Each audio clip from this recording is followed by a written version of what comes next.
Joseph Broz was born on May 7, 1892, in the Croatian village of Kumrovec, in what was then the Austro-Hungarian Empire and now is Slovenia. Broz wasn't a very good student. He failed the first grade and left his formal education behind in 1905 to be an apprentice with a locksmith.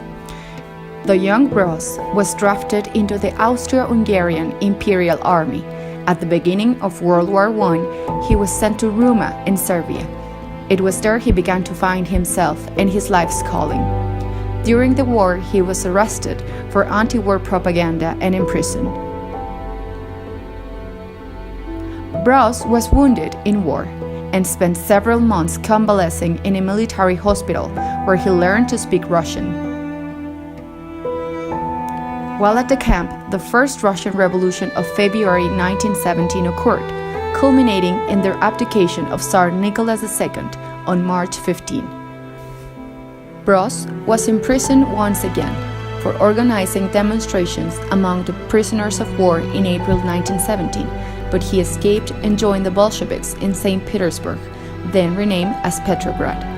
At the end of the war, the Treaty of Versailles had incorporated Croatia into the newly established Kingdom of the Serbs, Croats and Slovenes, or Yugoslavia. And then he returned to his village in 1920, where he joined the Communist Party of Yugoslavia, the CPY.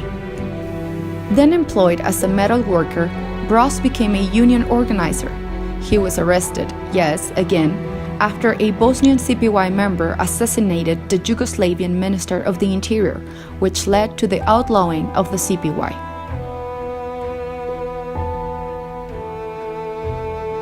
As a CPY commitment, he caught the attention of the Communist Party of the Soviet Union. He adopted the name of Tito to use in his party work. The reason why he picked this name is not really clear.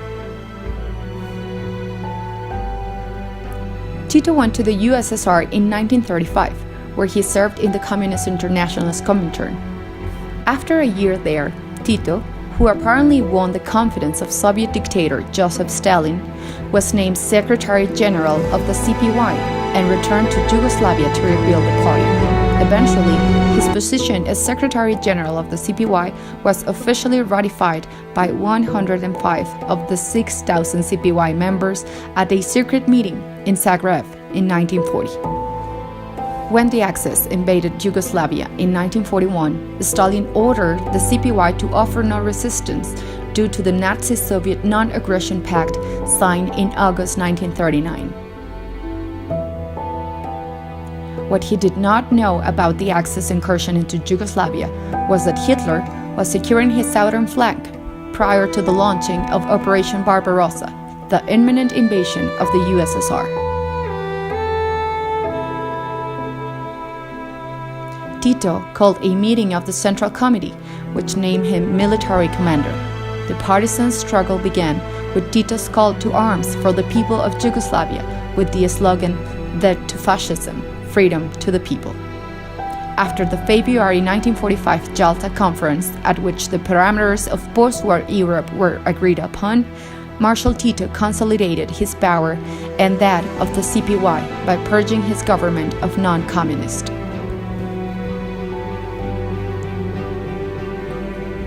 With the help of the Red Army, Tito's partisans won the war against the Axis and their collaborators. Winning the rich November 1945 elections, Tito imposed a new constitution on Yugoslavia.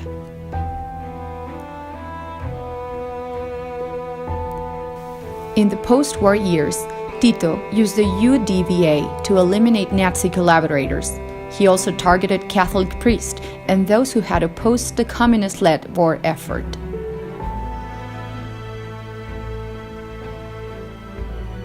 Tito began to resent Stalin's constant meddling with his government and his suggestions on how Tito should run his economy. On this part, Stalin was unhappy with what he perceived as an independent foreign policy that was out of sync with Moscow. Tito denounced the Soviet policy of unconditional subordination of small socialist countries to one large socialist country. In response, Stalin had Tito and the CPY expelled from the Cominform in June 1948. The USSR, through its common market-style organization, boycotted Yugoslavia.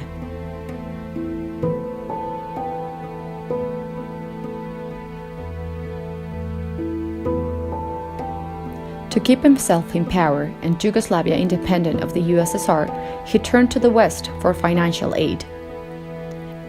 After the death of Stalin in March 5, 1953, Tito attempted a reconciliation with the USSR, meeting with the new CPSU party boss Nikita Khrushchev in Belgrade in 1955.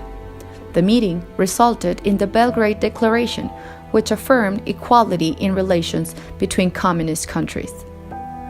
Freed to a degree of the Soviet threat, Tito's policy of non-engagement developed into a non-alignment policy.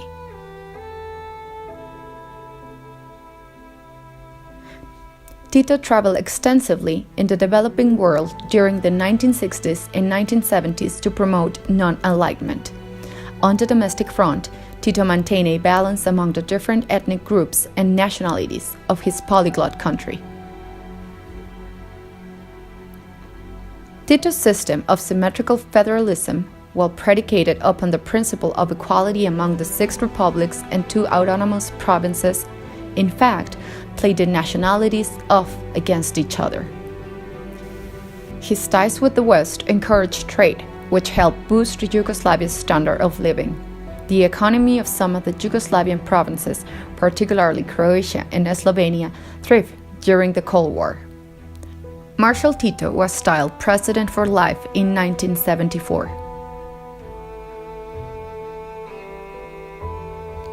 Would Yugoslavia survive the death of Tito? Would Yugoslavia remain a country? On May 4, 1980, Tito's death was announced through state broadcast across Yugoslavia.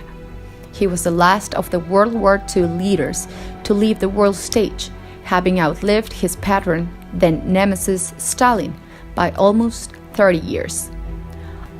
Although he represented a totalitarian government, his death removed what many international political observers saw as Yugoslavia's main unifying force.